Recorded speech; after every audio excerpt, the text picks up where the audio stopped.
Everyone, welcome back to my YouTube channel. आज के इस वीडियो में हम बात करने वाले हैं, अगर आप 2025 में इंडिया से बाली का ट्रिप प्लान कर रहे हैं तो इस वीडियो में मैं आपको सारी डिटेल बताऊंगा कि आपको क्या क्या डॉक्यूमेंट रिक्वायर्ड है बाली ट्रैवल करने के लिए, वीज़ा कैसे मिलेगा, वीज़ा कैसे अप्लाई करना है, इसके अलावा फ़्लाइट कॉस्ट कितनी आएगी और फ्लाइट कैसे बुक करना है, और इसके अलावा होटल कॉस्ट, इन सब के बारे में आपको डिटेल में बताऊंगा। तो वीडियो को आप एंड तक ज़रूर देखना और ऐसे ही travel update and travel information के लिए इस चैनल को सब्सक्राइब करें, वीडियो को लाइक एंड शेयर जरूर करें। सबसे पहले बात करते हैं क्या क्या डॉक्यूमेंट आपको रिक्वायर्ड है बाली ट्रैवल करने के लिए।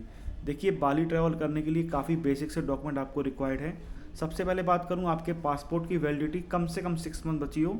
6 मंथ से ज़्यादा होगा चलेगा लेकिन उससे कम ना हो। उसके अलावा आपके पास रिटर्न फ्लाइट टिकट होनी चाहिए, या फिर आपको वहाँ से किसी और कंट्री में ट्रैवल करने वाले हैं तो वहाँ की आपके पास फ्लाइट टिकट होनी चाहिए। रिटर्न फ्लाइट टिकट का मतलब यह है कि अगर आप बाली जा रहे हैं तो वहाँ से रिटर्न इंडिया आने की, या जिस भी कंट्री से आप ट्रैवल कर रहे हैं वहाँ वापस आने की आपके पास टिकट होनी चाहिए। या फिर आप बाली से किसी और कंट्री में ट्रैवल कर रहे हैं जैसे मलेशिया, थाईलैंड, कहीं भी अगर आप ट्रैवल कर रहे हैं तो वहाँ की आपके पास फ्लाइट टिकट होनी चाहिए। तीसरा, आपके पास कंफर्म होटल बुकिंग होनी चाहिए। आप वहाँ पे जहाँ भी स्टे कर रहे हैं, हॉस्टल में, होटल में, रिजॉर्ट में, वहाँ की आपके पास कंफर्म होटल बुकिंग होनी चाहिए। और इसके अलावा आपके पास सफिशिएंट फंड्स होने चाहिए। फंड्स के लिए आप वहाँ पे चलता है इंडोनेशियन रुपया, तो आप इंडिया से यूएस डॉलर कैरी करें और वहाँ पे जाके काफ़ी इजीली आप एक्सचेंज करा सकते हैं यूएसडी को इंडोनेशियन रुपया में। तो आपके पास अगर यूएसडी है तो आपको कोई दिक्कत नहीं, आप इंडिया से यूएसडी कैरी करें। तो ये सारे बेसिक डॉक्यूमेंट्स आपके पास होने चाहिए जब आप बाली ट्रैवल करें। ये डॉक्यूमेंट आपको शो करने पड़ सकते हैं इमिग्रेशन में, तो आपके पास होना चाहिए। अब अपन बात करते हैं फ़्लाइट कॉस्ट की, उसके बाद अपन होटल वीज़ा की भी बात करेंगे।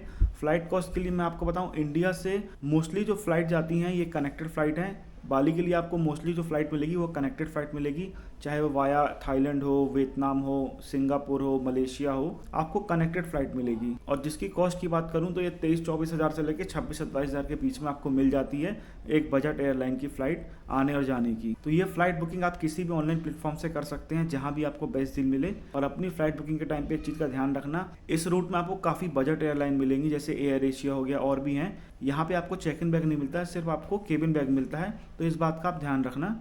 अब फ्लाइट बुकिंग में आपसे एक चीज़ कहना चाहूँगा, देखो मोस्टली आपको कनेक्टेड फ़्लाइट ही मिलनी है, डायरेक्ट फ़्लाइट बहुत रेयर है, और होगी भी सही तो काफ़ी कॉस्टली मिलेगी। तो इसमें मेरा एक सजेशन ये है कि अगर आप चाहें तो अपना 2-4 दिन का ट्रिप एक्सटेंड कर लें, और अगर आपका बजट अलाउ करे और समय हो तो आप अपना एक आध कंट्री को उसमें ऐड कर सकते हैं। जैसे आप यहाँ से बैंकॉक गए, बैंकॉक 2-3 दिन एक्सप्लोर किए और फिर बैंकॉक से ले लिए बाली की फ़्लाइट, ये कर सकते हैं। या फिर अगर आप चाहें तो यहाँ से गए मलेशिया, कोलालमपुर से फ़्लाइट लिए बाली की, तो कोलालमपुर 2-3 दिन एक्सप्लोर किए, उसके बाद वहाँ से बाली से वापस आ गए। तो ये आप कर सकते हैं अगर आपका बजट अलाउ करे, आपके पास टाइम हो तो आप इस तरह से भी कर सकते हैं। इसमें आप 2-3 कंट्री भी कवर कर सकते हैं। इसमें एक और रूट है, अगर आप चाहें तो यहाँ से जाएँ बैंकॉक एक्सप्लोर करें 2-3 दिन, उसके बाद वहाँ से जाएँ बाली एक्सप्लोर करने के बाद वापस भी आपको कनेक्टेड फ़्लाइट से ही आना है, तो आप बाली से आएँ मलेशिया, कोलालमपुर 2-3 दिन घूमें, उसके बाद वहाँ से आप इंडिया की फ़्लाइट ले लें। ये एक बेस्ट रूट है, अगर आप चाहें तो इसको भी ट्राई कर सकते हैं, क्योंकि इसमें आप 2 से 3 कंट्री कवर कर सकते हैं। और इसका रीज़न ये है कि आपको डायरेक्ट फ़्लाइट मिल नहीं रही है, आपको ले ओवर 8, 10, 12, 15 घंटे का रहता ही रहता है। अब वो आप देख लें आपको कहाँ से फ़्लाइट लेनी है। तो ये हुई बात फ़्लाइट कॉस्ट की और आपको किस तरह से अपनी फ़्लाइट बुक करनी है उसकी। उसके बाद मैं बात करूँ स्टे की, बाली में स्टे की कितनी कॉस्ट आएगी। तो देखिए, अगर आप अकेले ट्रैवल कर रहे हैं, सोलो जा रहे हैं, तो आपके पास बेस्ट ऑप्शन है कि आप हॉस्टल ले सकते हैं। अगर आप बजट में प्लान कर रहे हैं तो आप हॉस्टल ले सकते हैं, आपको 500 to 700 के आसपास में काफ़ी अच्छा हॉस्टल मिल जाएगा बाली में, आप वो ले सकते हैं। और इसके अलावा अगर आप चाहें तो होटल भी ले सकते हैं, होटल रूम भी आपको आराम से मिल जाएगा। 1500 रुपये से लेकर 2000 रुपये के बीच में काफ़ी अच्छा आपको होटल एंड रिजॉर्ट के ऑप्शन मिल जाते हैं बाली में, तो वो भी आप देख सकते हैं। और अगर आप 2 लोग जा रहे हैं तो वो भी आपका डिवाइड होकर 1800 रुपये के आसपास पर पर्सन आएगा। तो ये ऑप्शन आपके बाली में हैं स्टे के।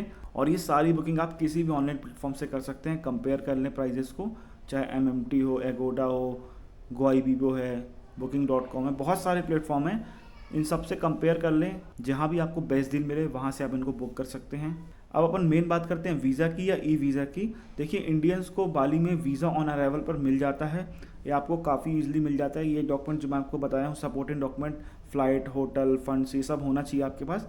आप वहाँ जाएंगे ऑन अराइवल, जैसे आप थाईलैंड में लेते हैं वैसे भी आप वहाँ ले सकते हैं। और इसकी फ़ीस लगभग $35 के आसपास होती है। और आपको आराम से वीज़ा ऑन अराइवल मिल जाता है बाली में। इसके अलावा बाली के लिए आप ई वीज़ा भी ले सकते हैं। अगर वहाँ पे आप लंबी लाइनों से बचना है तो आप ई वीज़ा भी ले सकते हैं, या फिर ई वीज़ा ऑन अराइवल जिसको बोलेंगे वो भी आप ले सकते हैं। इसकी कॉस्ट लगभग 2700-2800 रुपये के आसपास आती है इंडियन रुपीज़ में। तो मैं आपको वो कैसे अप्लाई करना है, चलिए मैं आपको एक बार स्क्रीन पे वो भी बता दे रहा हूँ कि आपको ई वीज़ा के लिए कैसे अप्लाई करना है। ये है ऑफिशियल साइट, यहाँ से आपको ई वीज़ा के लिए या फिर ई वीज़ा ऑन अराइवल के लिए अप्लाई करना है। सबसे पहले आपको इस साइट पे आना है और यहाँ से आपको अप्लाई ऑप्शन में क्लिक करना है। उसके बाद यहाँ पे आपको अपनी कंट्री सेलेक्ट करना है। अब जैसे मैं इंडिया सेलेक्ट करूँगा, तो आप जिस भी कंट्री से ट्रैवल करने वाले हैं आपको वहाँ अपनी कंट्री सेलेक्ट करना है। उसके बाद आपको अपना पर्पस सेलेक्ट करना है। यहाँ पे आपको जनरल, फैमिली और सोशल सेलेक्ट करना है अगर आप वेकेशन या ट्रिप के लिए जा रहे हैं तो। उसके बाद यहाँ भी आपको अपना पर्पस सेलेक्ट करना है और यहाँ पे आपको सेलेक्ट करना है टूरिज्म, फैमिली विजिट, ये सिलेक्ट करना है। जैसे आप सिलेक्ट करते जाएंगे आगे ओपन होता जाएगा। इसके बाद आपको सिलेक्ट करना है वीज़ा का टाइप, तो इसमें मोस्टली B1 टूरिस्ट वीज़ा के लिए अप्लाई करते हैं। इसके अलावा आपकी रिक्वायरमेंट के हिसाब से है 60 डेज़ के लिए, मल्टीपल एंट्री, वो आप देख सकते हैं, लेकिन मोस्टली 30 डेज़ वाला वीज़ा ही अप्लाई करते हैं। तो अपन ने यहाँ पे B1 टूरिस्ट वीज़ा अप्लाई किया है। उसके बाद आपको आगे डिटेल एंड अप्लाई में क्लिक करना है। यहाँ पे मेंशन है आप इस वीज़ा में 30 डेज तक स्टे कर सकते हैं बाली में। उसके अलावा इसकी कॉस्ट आएगी 5 लाख इंडोनेशियन रुपया, जो लगभग इंडियन रुपीस में 2700 रुपये के आसपास होती है, तो वो आप देख सकते हैं। उसके अलावा इसको आप चाहें तो पढ़ लें। और नीचे मेंशन है आपके पासपोर्ट की वैलिडिटी कम से कम 6 मंथ बची हो। और इसके अलावा वीज़ा वैलिडिटी, वीज़ा की वैलिडिटी 90 डेज़ है, लेकिन इस वीज़ा में आप स्टे 30 डेज़ तक ही कर सकते हैं, इस बात का आप ध्यान रखें। उसके बाद आप आगे बढ़ेंगे तो आपको अपने पासपोर्ट की इन्फॉर्मेशन देनी पड़ेगी, पर्सनल इन्फॉर्मेशन। यहाँ पे आपको अपने पासपोर्ट की कॉपी अपलोड करनी है। तो ये सब आप रेडी रखें जब आप अपना वीज़ा के लिए अप्लाई करें। मैं अभी आपको डेमो के लिए दिखा दे रहा हूँ, मैं सारी डमी इन्फॉर्मेशन अभी शेयर कर रहा हूँ इसमें। तो यहाँ पे आपको अपना डॉक्यूमेंट अपलोड करना है, पासपोर्ट वाला। उसके बाद आपको नीचे अपना फ़ोटो अपलोड करनी है और क्या क्या रिक्वायरमेंट है साइड में लिखा हुआ है, साइज का, किस तरह का फ़ोटो होना चाहिए, तो वो आप देख लेना। तो यहाँ पे आपको अपना पासपोर्ट एंड फ़ोटो अपलोड करना है। उसके बाद आपको नेक्स्ट में क्लिक करना है और नेक्स्ट में आप क्लिक करेंगे तो आपको यहाँ पे अपनी पर्सनल इन्फॉर्मेशन शेयर करनी है। एज़ पर पासपोर्ट ही सारी इन्फॉर्मेशन आप फिल करना, एज इट इज़ जैसी पासपोर्ट में चीज़ें दी हैं वैसे ही फिल करना है आपको। मैं अभी आपको ऐसे ही डमी के लिए दिखा रहा हूँ। आप अपने पासपोर्ट के अकॉर्डिंग ही एग्जैक्ट इन्फॉर्मेशन अपनी शेयर करेंगे। तो यहाँ पे आपको अपनी सारी इन्फॉर्मेशन शेयर करनी है। ये सारी इन्फॉर्मेशन आप एज इट इज़ डालना और नीचे आपको अपने डॉक्यूमेंट इन्फॉर्मेशन में पासपोर्ट नंबर डालना है, अपनी नेशनलिटी डालनी है। आपके पासपोर्ट में सारी इन्फॉर्मेशन दी होंगी, कहाँ इशू हुआ, कब इशू हुआ, डेट ऑफ एक्सपायरी, सब कुछ डिटेल उसमें दी होगी, तो उससे देख के डालना है। उसके बाद आपको यहाँ पे एड्रेस इन इंडोनेशिया में आपको वो डालना है जो आपने होटल बुक किया होगा, हॉस्टल बुक किया होगा, रिजॉर्ट बुक किया होगा, उसकी इन्फॉर्मेशन आपको शेयर करनी है। तो आपने जो भी होटल बुक किया है उसका नाम डालना है, पोस्टल कोड, वो सब उसी में दिया होगा, सब उसमें शो हो जाएगा। जो आपकी बुकिंग होगी उसमें सारी इन्फॉर्मेशन शेयर होगी, तो उसको देख के यहाँ पे आपको फिल करना है। और यहाँ पे आपको अपना पासपोर्ट की कॉपी अपलोड करनी है, ये PDF फाइल में आपको अपलोड करनी है।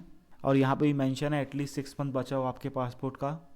और नीचे आपको अपनी रिटर्न फ्लाइट टिकट की PDF फाइल अपलोड करनी है, या फिर आप वहाँ से किसी और कंट्री में ट्रैवल करने वाले हैं तो उसकी कॉपी आपको यहाँ पे अपलोड करनी है। और ये सब अपलोड करने के बाद आपको आपकी कॉन्टैक्ट इन्फॉर्मेशन में आपका अपना ईमेल एड्रेस डालना है। यह आप बहुत करेक्टली डालना, जो आप ईमेल ID यूज़ करते हो वही डालना, क्योंकि आपके सारी इन्फॉर्मेशन आपका वीज़ा इसी में आएगा। तो अपनी ईमेल ID बहुत करेक्टली डालना। उसके बाद आपको नेक्स्ट में क्लिक करना है और उसके बाद आपको अपना फॉर्म रिव्यू करना है। रिव्यू करने के बाद आप सबमिट करेंगे, सेव करेंगे उसको, और उसके बाद पेमेंट का ऑप्शन आएगा, आप पेमेंट करेंगे तो आपके ईमेल में आपका वीज़ा आ जाएगा। तो इस तरह की प्रोसेस है, इसकी कॉपी आपको अपने साथ कैरी करनी है। तो मैंने अभी आपको बताया कि ई वीज़ा के लिए कैसे अप्लाई करना है। इसके अलावा जब आप वहाँ पहुँचेंगे तो आपको वहाँ पे कस्टम डिक्लेरेशन भी शो करना पड़ता है। उसके लिए या तो आप ऑनलाइन फिल कर सकते हैं कस्टम डिक्लेरेशन का फॉर्म, या फिर आप वहाँ पहुँचेंगे तो आपको एयरपोर्ट में पूरा सेटअप लगा रहता है। 2 मिनट लगते हैं, उसमें आपको अपनी बेसिक इन्फॉर्मेशन शेयर करनी पड़ती है ट्रैवलिंग की, कि आप कहाँ रुक रहे हैं, आपके पासपोर्ट की डिटेल, ये सारी बेसिक इन्फॉर्मेशन आपको फिल करनी पड़ती है। और उससे QR जनरेट होता है, वो आपको कस्टम ऑफिसर को शो करना पड़ता है। तो ये काफ़ी ईजी है, आप वहीं पर जाके फिल कर सकते हैं। सो आई होप मैंने इस वीडियो में मैक्सिमम इन्फॉर्मेशन कम से कम टाइम में आपको शेयर की है।